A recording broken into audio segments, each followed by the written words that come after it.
Hello दोस्तों, नमस्कार। मैं अनूप कुमार क्लास 10वीं का छात्र हूं। आज हम दोनों के बीच क्लास 10वीं बोर्ड मैट्रिक का दो मार्क्स का संस्कृत के प्रश्नों का उल्लेख होगा। चारों आलसियों का बातचीत लिखे। चारों आलसियों का बात निम्न है। पहले आलसी ने कहा शोरगुल हो रही है। दूसरे आलसी ने कहा लगता है आग लगी है। तीसरे आलसी ने कहा कोई भला आदमी रहता तो आकर हम लोगों को बचाता।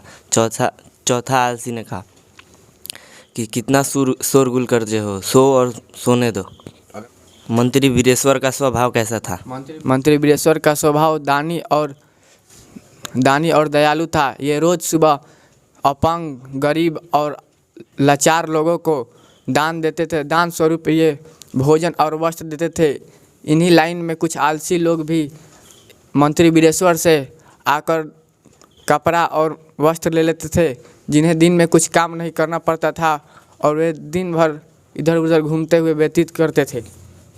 अगला प्रश्न, संस्कृत साहित्य पाठ का वर्णन करें।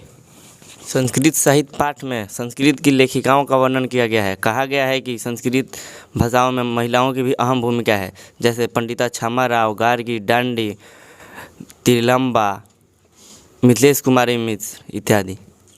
भारत महिमा पाठ का संक्षिप्त वर्णन करें। भारत महिमा पाठ में भारत के महिमा का गुणगान किया गया है। भारत का सभ्यता और संस्कृति पूरे विश्व में काफ़ी सराहनीय है। हमारे देश भारत का गुणगान हमारे देश के लोगों के साथ साथ कुछ विदेशी यात्रियों ने भी किया है, जैसे फहियान, ईद सिंह, मेगास्थनीज आदि लोगों ने भारत का गुणगान किया है। अगला प्रश्न, भारतीय संस्कार से आप क्या समझते हैं? भारतीय संस्कार से हम समझते हैं कि भारत में कुल 16 संस्कार हैं। ये संस्कार गर्भधारण से लेकर दाह संस्कार तक जाते हैं। इनमें कई कर्मकांड होते हैं।